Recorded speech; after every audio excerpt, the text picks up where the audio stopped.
ఇప్పుడే మనకు breaking news అయితే రావడం జరిగింది. కేంద్ర ఎన్నికల సంఘానికి సంబంధించి ఎన్నికల అధికారులు అయితే వచ్చేసారు. సో, ఎన్నికల అధికారులు కొంతమంది రాజీనామా చేయడంతో ఈ షెడ్యూల్‌ని ప్రకటించడానికి అయితే కొంతవరకు ఆగారన్నమాట. ఇప్పుడు ఎన్నికల అధికారులు కొత్త ఎన్నికల అధికారులు అయితే వచ్చారు కాబట్టి ఎన్నికల షెడ్యూల్ అయితే విడుదల చేయబోతున్నారు. భారత ఎన్నికల సంఘానికి కొత్తగా ఇద్దరు కమిషనర్లు అయితే నియమితులయ్యారు.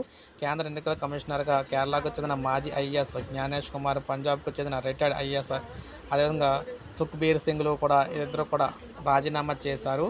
అంటే వీళ్ళందరినీ కూడా ఎంపిక చేశారు. గత నెలలో ఎన్నికల కమిషనర్ అనూప్ చంద్ర పాండే పదవి విరమణ చేయగా ఇటీవల అరుణ్ గోయల్ తన పదవికి రాజీనామా చేయడంతో ఇద్దరు కూడా ఖాళీ అయినాయన్నమాట.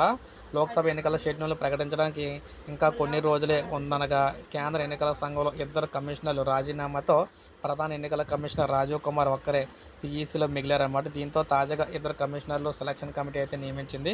ఎందుకంటే ముఖ్యంగా ఎన్నికలకు సంబంధించి ఎలక్షన్ కమిషన్ అయితే ప్రజెంటు డేట్స్ అయితే విడుదల చేయాలి. కానీ అతి కీలకమైన ఇద్దరు కమిషనర్లు రాజీనామా చేయడంతో కొత్త కమిషనర్లు వచ్చే వరకు కూడా ఎన్నికల నోటిఫికేషన్ విడుదల చేయడానికి అయితే ఆగారన్నమాట. సో, ఇప్పుడు కేంద్రం వారిద్దరిని కూడా ఎంపిక చేసింది కాబట్టి మ్యాక్సిమం రేపు సాయంత్రం కల్లా లోక్సభకి మనకి ఎన్నికలకు సంబంధించిన నోటిఫికేషన్ అయితే రాబోతుంది. సో, ఇది ఫ్రెండ్స్ ఈ వీడియో అసలు లైక్ చేయండి, సబ్స్క్రైబ్ చేసుకోకపోతే మన ఛానల్ సబ్స్క్రైబ్ చేసుకుని